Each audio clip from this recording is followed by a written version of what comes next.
But there are some other things not to fair coach. Okay. I want to come I'll discuss later. Okay. Be the time sir, very more. How? Sir. How are you? Fine, sir. How was it? How far? Lórí ikú Madam Salama ni sir. Yeah. Though the fight was on the table yìí, ṣùgbọ́n tó ti discover àwọn exhibit kan. Okay. So and very soon àpárí. Anyway, you know ti gbìyànjú gan. Mo lè ti rí report bí tẹ́ bá nǹkan dé so far. That the way things are now, we máa ń lo case yẹn fún Pèmísírè. Pèmísírè wà ní láti get èèyàn mẹ́ta míì mọ́ra. All right, sir. Tí ẹjọ́ máa ṣiṣẹ́ yẹn. Ọ̀gá, mo rò pé ọ̀rọ̀ kú máa ń kàn ṣe tàwọn homicide nìkan.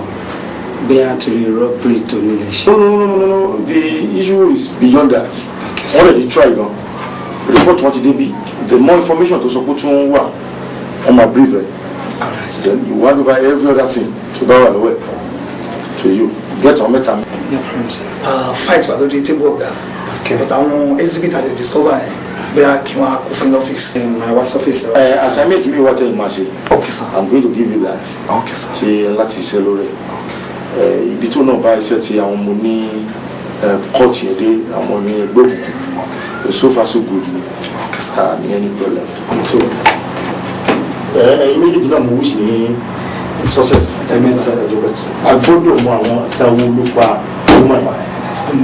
Please. The next potato was from the progress report. Permission to step outside. You are permitted. Thank you, sir.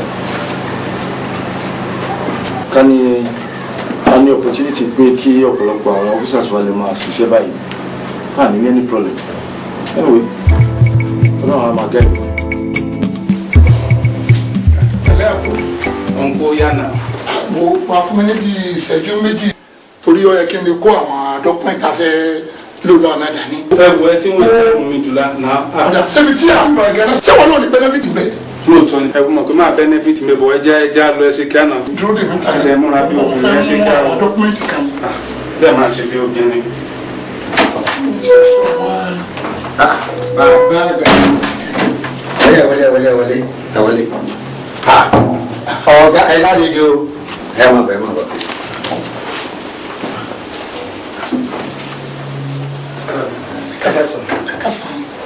Orúkọ mi ni Supo Pèmísírè Ṣọ́bádé láti Agboola police station.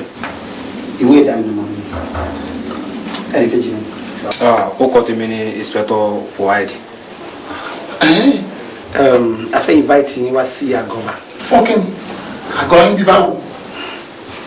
Kò yẹ kí ká máa ṣàlàyé fún yín. Ṣùgbọ́n torí ipò yín láwùjọ, a ṣàlàyé. Ní ẹnu lọ́lọ́ yìí, wọ́n pa obìnrin kan. Ṣé wá níbi tí ìṣẹ̀lẹ̀ ti ṣẹlẹ̀? Ní nǹkan bí ọ̀sẹ̀ kan sẹ́yìn ni wọ́n ti máa ń rí ọkọ̀ yín. Ìyẹn mọ́tò tẹ̀ ń lò ní street lálálẹ́ láti nǹkan bí ọ̀sẹ̀ kan sẹ́yìn. Ọ̀gá, mò ń bọ̀. Ẹ mọ̀ lọ́nà pàtẹ́lì wá ní ọ̀gbọ́n tí ń sọ létí rẹ̀ ni. Wọ́n ní wọ́n pààyàn bí kan wọ́n wọ́kọ̀ mi bẹ̀ nínú ilé yìí lẹ́yìn èmi lẹ́yìn ìwọ ta ló tún lọ́sẹ̀ sí mọ́tò mi. Kò sí. Ẹ̀yin bọ̀ ló wá ń lọ wọ́n gbọ́ pé ń sọ̀rọ̀ ọgbẹ́ wọn ni wọ́n fi ọkọ̀ pààyàn wọ́n pààyàn sí ọgbọ́kọ̀ mi bẹ̀ wá ń lọ. Dúró ní ìjà rẹ̀ ìbò ló wá ń lọ. Àdúgbò bò gan lẹ pé àdúgbò bẹ̀. Abdulahi street lórí ìtàpẹ̀rin. Abdulahi street oríta péré. Pákéjì nínú ọdún yìí ṣé o gbé lọ oríta péré rí. Lára o, àdébẹ̀ pérépéré. Níbo ni a ti máa rí oríta péré? Ọ̀gá tó bá jẹ́ bẹ́ẹ̀ ẹ mú dáadáa. Òun ni ó tún lo ọkọ̀ lẹ́yìn mi. Kò síbi tí ò lè gbé ọkọ̀ mi lọ. Tẹ̀lé ẹ. Ibi tá ẹ̀ bá rán mi ò gbé mọ́tò lọ. Ṣé mi? Àmú ẹ̀yìn Adẹ́mú ẹ̀yìn náà ẹ̀ tẹ̀lé wa lọ. Ṣé yín bàbá mo ti ṣàpọ́nlé fún yín tó gẹ́gẹ́ bí ọjọ́ orí yín. Ẹ̀yin náà lóye mo ti pọ́n yín lé gẹ́gẹ́ bí pọ́n yín láwùjọ.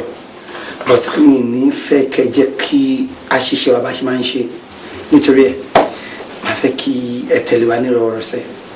Àbúrò ní sùúrù gẹ́gẹ́ bí ipò mi náà lù yín ní èsì ẹ̀ tó wọ́n ti. Bàbá ẹ cooperate pẹ̀lú wa. package sọ̀rọ̀ tó dálẹ̀ ní. ọ̀gá ẹ̀ tẹ̀lé. ẹ̀sùn àjò ẹ bá yà. package tí mo sì jáde ń. baba ẹni sùn abẹ́ta kẹ dúró kẹ gbálá mi dáadáa ṣẹ́rí tẹ́ṣẹ́ ń lọ yìí ẹ má mẹ́kẹ́ ní àtẹ̀ láti sá kọ́sítẹ́ bá sá ìwọ́n tẹ́wọ́ lọ́wọ́ mi máa fi ba kókó ẹsẹ̀ yẹn jẹ́ ni. so ẹ cooperate pẹ̀lú wa kẹ ẹ máa lọ dé lọ. tọ́lá dé ta kó kí báyìí bá kọ́ olóyìn wọn kò lè fi káyé rẹ̀. Madam and gentlemen, báwo lẹ ṣe rò wípé mi ò ní mọ tó wà lábẹ́ mi? For example, Yẹmí Ògùn sàrí kílẹ̀ pé kí lórúkọ ẹ̀? Mr. Yẹmí Ògùn. Ẹ ti ẹ̀ fi Mr. sí lẹ́yìn. Mr. Yẹmí Ògùn stẹ́ń sọ̀rọ̀ báyìí kò sórúkọ tó ń jẹ́ bẹ́ẹ̀ nínú rẹ́gísítà mi. Àkọ́kọ́ òṣèré ni wá, àwa là ń kọ́ ọmọ ní àṣà, kò sí tó ń jẹ́ Ògùn. Yorùbá ni wá, Amògùn Wálé, Amògùn Dìran, Amògùn Yẹmí, Ògúnlọlá, tọ́ba ti dé Ògùn sókè jìbìtì ń bọ̀. Ìwé ẹ̀ lè rírù yẹn bó bá tiẹ̀ fẹ́ jẹ́ orúkọ bẹ́ẹ̀ yẹn lójú ẹsẹ̀ ni máa sọ pé please orúkọ ẹ̀kọ́ lélẹ̀ Yorùbá ò kì í jẹ́ bẹ́ẹ̀. sà ẹ má cover àwọn ọmọ ẹgbẹ́ ṣé gba àwọn ẹgbẹ́ ilẹ̀ mọ̀ tán ni. What is it you are saying? Báwo ni mi ṣe ní ma gbogbo àwọn ọmọ mi tán? Àyídẹ́ kí ni mo wà ń bíbáyìí fún? Iṣẹ́ mi nìyẹn náà. Ìwọ ọ̀gbọ́n ni tí wọ́n sọ pé àgbàlagbà tí ò bá máa yẹ ẹnu tó ń bọ̀ kì í ṣàgbà gidi. Báwo ni màá ṣe wà nínú ẹgbẹ́ mojú lórí ẹgbẹ́ mi ní ma yọ ọmọ ẹgbẹ́ tí mo ní? Mo mọ gbogbo àwọn ọmọ ẹgbẹ́ mi ní orúkọ mo dẹ̀ mọ ojú wọn. Ẹ̀ma tí má ti rí kan báyìí tí ìbá sọmọ ẹgbẹ́ màá sọ pé ìwọ ẹ̀sọ́ ọmọ ẹgbẹ́ mi. Tí má gbọ́ orúkọ kan bóyá mo ti gbọ́ nígbà mi gbọ́ tí wọ́n bá gbọ́ orúkọ yẹn jáde tẹ́ bá ti pè kíní ìkejì tẹ́ bá fi sí tó bá jọ ọmọ ẹgbẹ́ mi máa sọ fún mi. ẹ̀sìn bínú sà. Àmì ìbínú. bó tó wọ yín lẹ̀. Ó gbọ́dọ̀ lè wọ́n ní gba wèrè ń gba wèrè ní járiwo ọ̀pọ̀ lọ́jà tó bá jẹ́ pé iye aláta ọ̀rà lẹ́yìn tí ọ̀rà ta náà bá fẹ́ san kò ní sáriwo. ẹ wo kíṣẹ́ tó wà lọ́wọ́ mi ó sì di wàhálà ńlá tó pọ̀ gan. wọ́n lè jẹ́ kó yí wa wípé Mr. Yẹmí Ògùn ló ní kíṣẹ́ tì í ìyẹn kan Madam Stella ó kú adẹ̀bá kíṣẹ́ tì í ilẹ̀ Madam Stella. ẹ̀yin ọlọ́pàá ẹ̀ máa fọ́ ni o torí pé ẹ ti bá kẹ́sẹ̀tì nínú ilé òkú ẹnìkan kú ẹ̀dẹ̀bà kẹ́sẹ̀tì nínú ilé so the next thing nípa ẹni tó ní kẹ́sẹ̀tì ló pa what is it? Now let me tell you this anybody ló lè mú kẹ́sẹ̀tì wálé náà kẹ́sẹ̀tì tó jẹ́ pé wọ́n ń jáde wọ́n ń lọ sọ́jà wọ́n ń lọ ra èmi nǹkan àṣẹṣẹ ń gbàdúrà sọ Ọlọ́run ọba ní gbogbo ọ̀n tí wọ́n wà lẹ́sẹ̀ títì yẹn pé kọ́ Ọlọ́run ọba kó bá ní tún kíní ìṣèkírú ẹ̀ mọ́ wáyé mọ́ anybody ló lè ra tó lè mú wálé náà tó ti gbà tó ti mú wálé yẹn then the next thing kò ní pé kẹ́ lọ mú ẹni tó ní.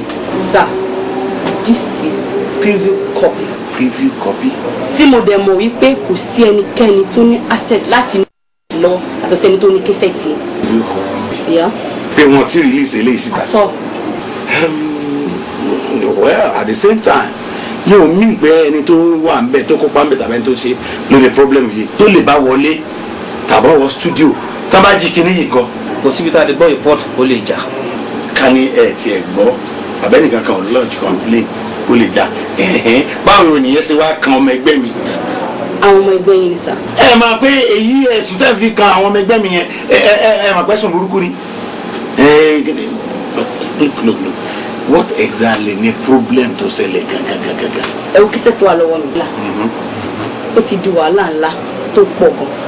fíìsì di yẹn àmú àpilẹ̀ rẹ̀ caption bẹ̀rẹ̀ àti tòpin tó wà ń bẹ̀ àyẹ̀wò àwọn orúkọ tó wà ń bẹ̀ àwọn tó kó ipa pàtàkì tíṣẹ́ yẹn fi di tó jáde àpè wọn àbá wọn sọ̀rọ̀ mo dẹ̀ fi dá yín lójú wípé èyíkéyìí inú wọn tó bá ní kankan wọn rẹ̀dí láti wá sọ̀rọ̀ fún yín. ẹ má ṣe yọnu sà àwa gan ti ṣe.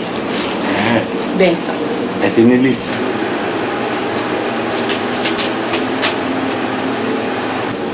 Producer, executive producer, DOP.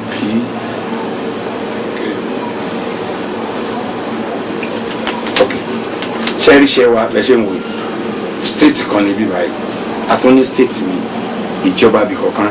Ó fara pẹ́ra wọn bọ̀ tó yàtọ̀. A dẹ̀ wọnú ara wa máa ń bára wa ṣiṣẹ́. Àwọn tó rúkọ wọn bá jẹ mọ́ ọ̀dọ̀ mi bí báyìí. Àwọn nǹkan tó mú ní ṣe sí. Àwọn tó bá tó jẹ́ kó jẹ mọ́ state mi tó jẹ́ ANTP lágbára Ọlọ́run mo fẹ́ sọ fún yín pé wọ́n á rẹ́dí láti wá sọ nǹkan tán bá mọ̀. I'm very sorry àwa náà rẹ̀ aráàlú ni wa.